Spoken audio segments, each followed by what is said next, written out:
Dr. Saina Baban, ketika kami kumpul-kumpul bersama beberapa pendeta, mendadak dia berkata, "Kau masih merokok?" Dia jawab, "Masih opung." "Kau tidak lagi opung." "Kau tidak lagi opung." "Bagus. Kenapa kau masih merokok?" Sesekali opung cari inspirasi. Dr. Saina Baban dengan mata melotot menegur, dia berkata apa? "Banyak ngomong kau. Saya 50 tahun diperbudak oleh rokok. Ingat ini, kalau kamu tidak bisa terlepas dari nikotin, bagaimana Tuhan bisa memakai kamu? Melepaskan umat dari berbagai macam dosa."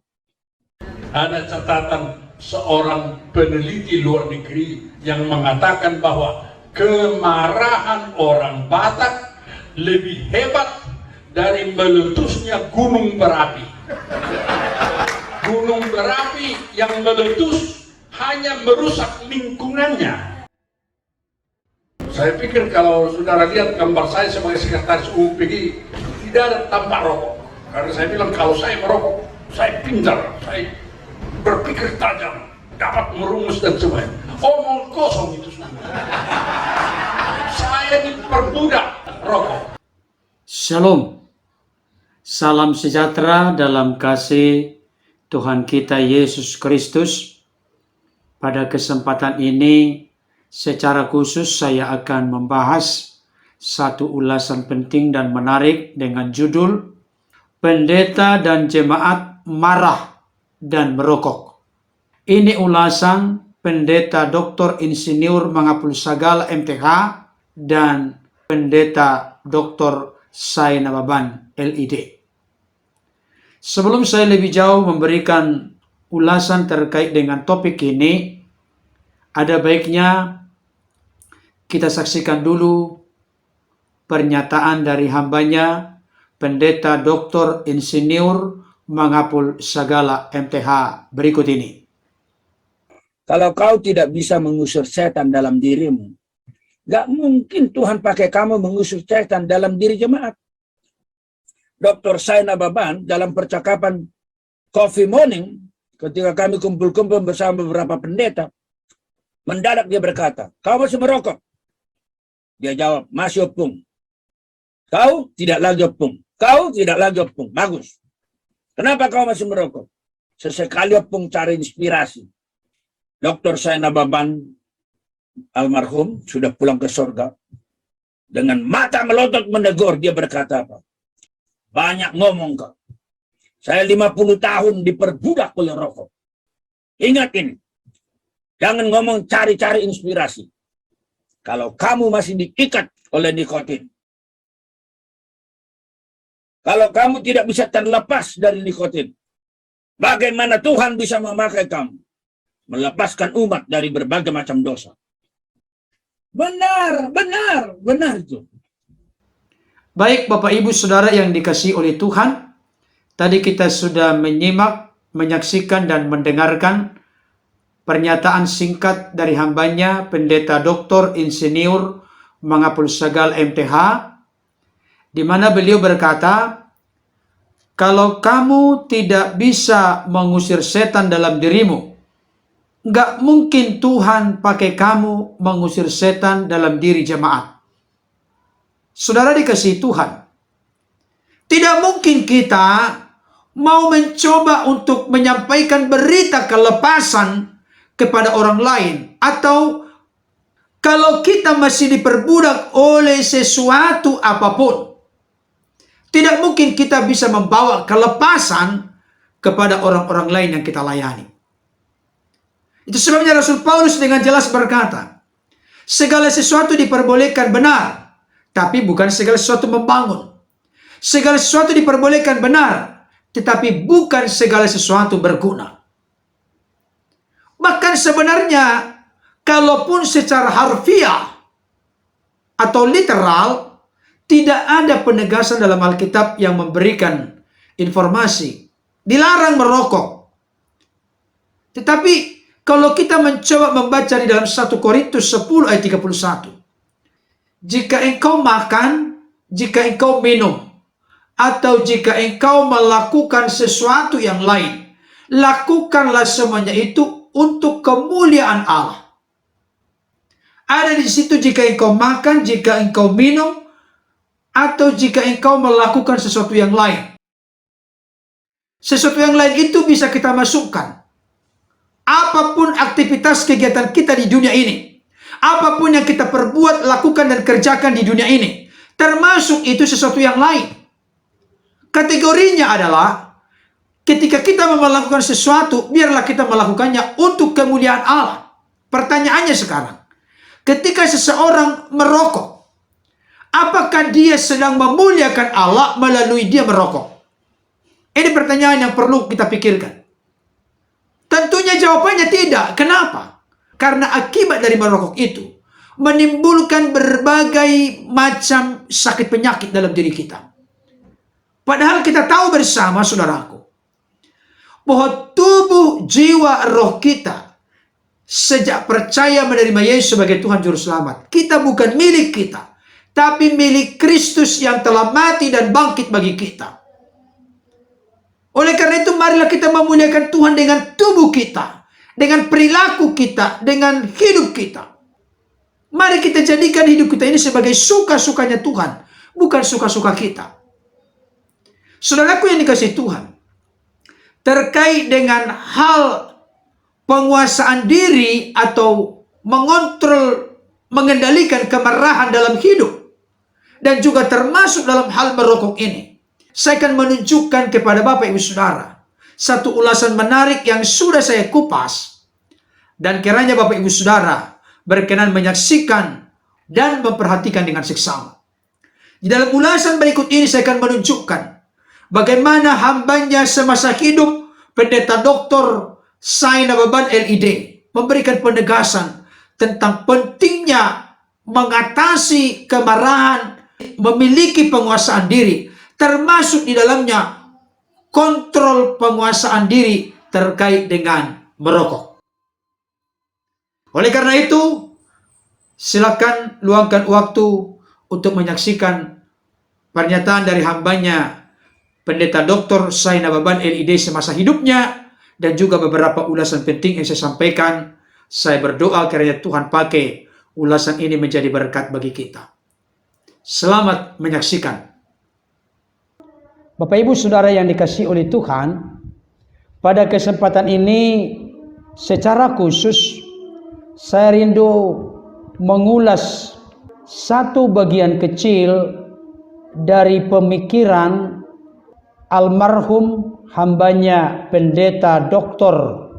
Sai Nababan LID, yang kita tahu bersama bahwa pada hari Sabtu 8 Mei 2021 pukul 16:18 waktu Indonesia Barat, beliau telah berpulang ke rumah Bapa di sorga, tepatnya di Rumah Sakit Medistra Jakarta.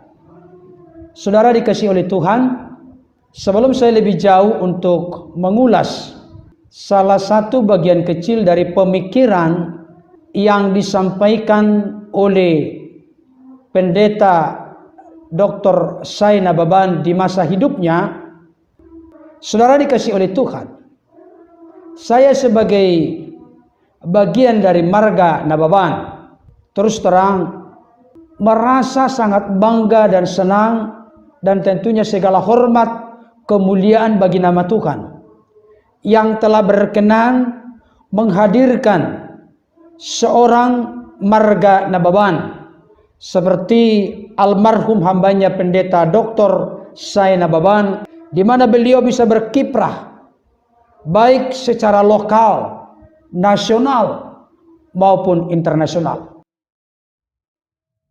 Saudaraku yang dikasihi oleh Tuhan, di dalam sebuah kesempatan Borsak Mengatasi Nababan membuat acara bagaimana supaya poparan atau keturunan Borsak Mengatasi Nababan ini semakin maju, makin berkembang, makin berhasil, sukses, beruntung ke depan. Beliau memberikan pengarahan yang begitu tegas, clear, jelas, tanpa ada kompromi sama sekali.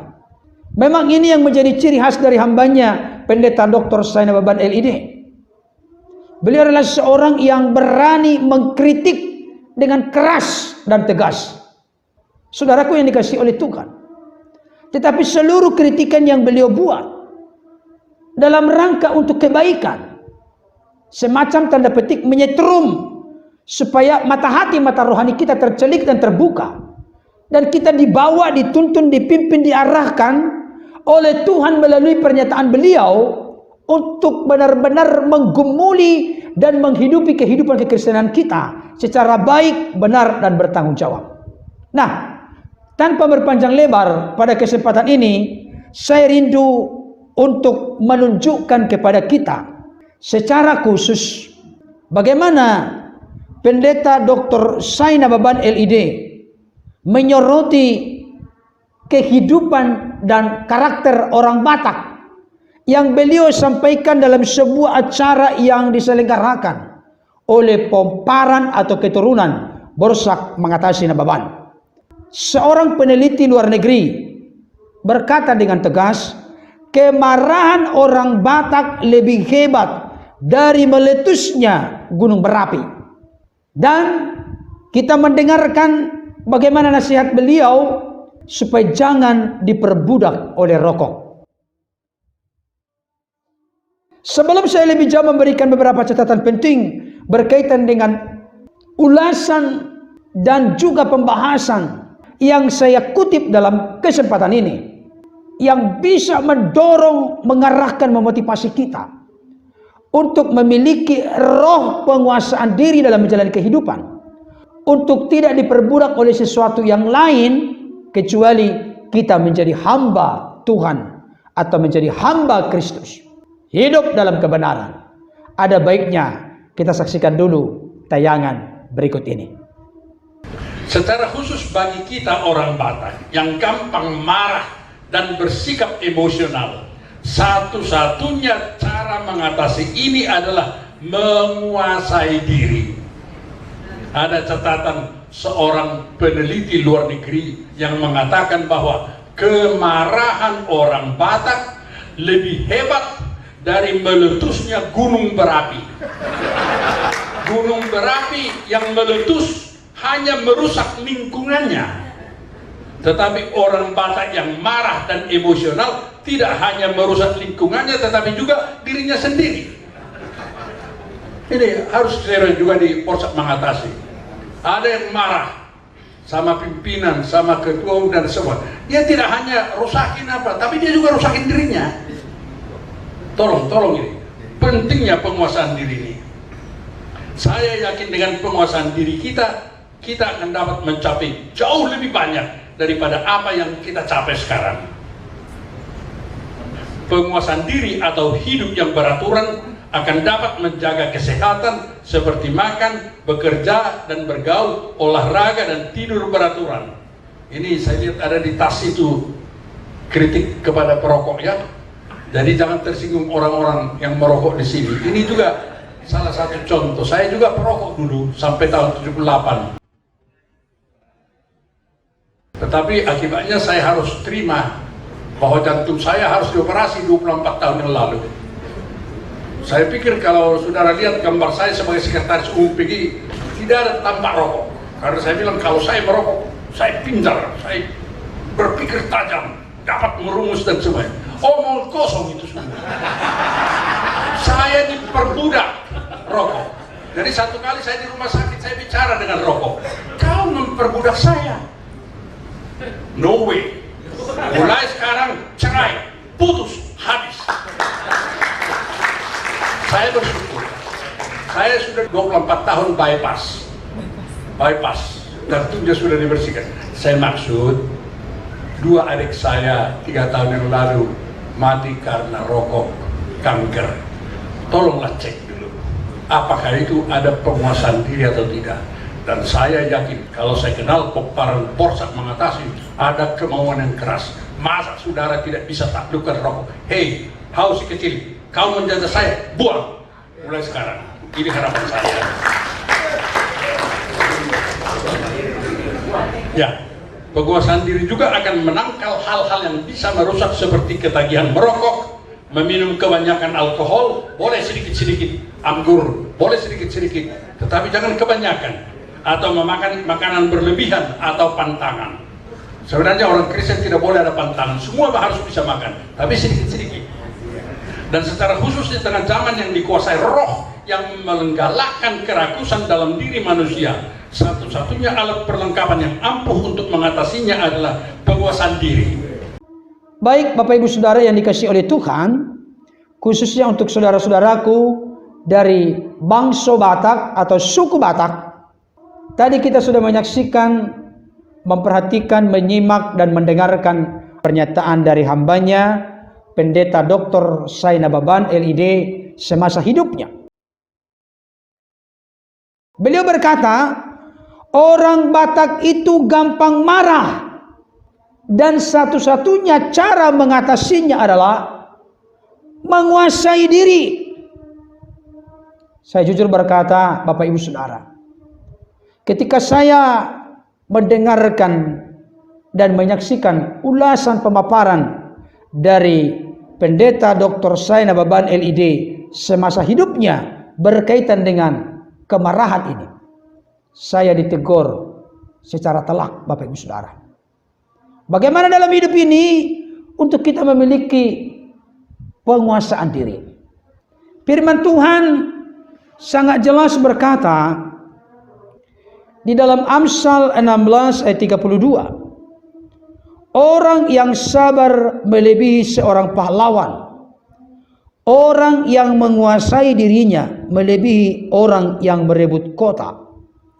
Saudara dikasihi Tuhan, baik perjanjian lama maupun perjanjian baru dari seluruh isi Alkitab, ada banyak fakta-fakta, bukti-bukti yang menunjukkan bahwa seorang yang hidupnya dikuasai oleh amarah atau kemarahan, orang itu tidak akan bisa berfungsi secara optimal, maksimal, efektif dan efisien.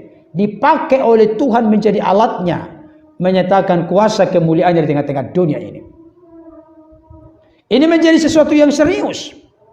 Orang yang menguasai dirinya melebihi orang yang merebut kota. Dan bukan hanya itu. Dalam Amsal 14 ayat 29 jelas berkata, orang yang sabar besar pengertiannya, tetapi siapa cepat marah membesarkan kebodohan. Ini menjadi pergumulan bagi kita masing-masing. Supaya ke depan roh dan hati serta hidup dalam kesabaran itu mewarnai kehidupan kita. Sehingga hidup kita boleh dipakai oleh Tuhan menjadi berkat bagi sesama kita, bagi lingkungan kita, bagi gereja Tuhan, bagi tubuh Kristus, bagi orang-orang atau masyarakat di mana kita berada. Saudaraku dikasihi oleh Tuhan, ternyata siapa cepat marah membesarkan kebodohan. Siapa yang sabar berarti membesarkan hikmat hati yang arif dan bijaksana. Pengkhotbah 7 ayat 9 jelas berkata begini, janganlah lekas-lekas marah dalam hati, karena amarah menetap dalam dada orang bodoh. Saudara, ternyata pada kesempatan ini melalui nasihat telak yang disampaikan oleh hambanya Pendeta Dr. Saina Baban LID semasa hidupnya, dan melalui pemaparan dari kebenaran firman Tuhan, bahwa kemarahan itu dekat dengan kebodohan. Oleh karenanya mari kita ke depan semakin berubah, semakin baik.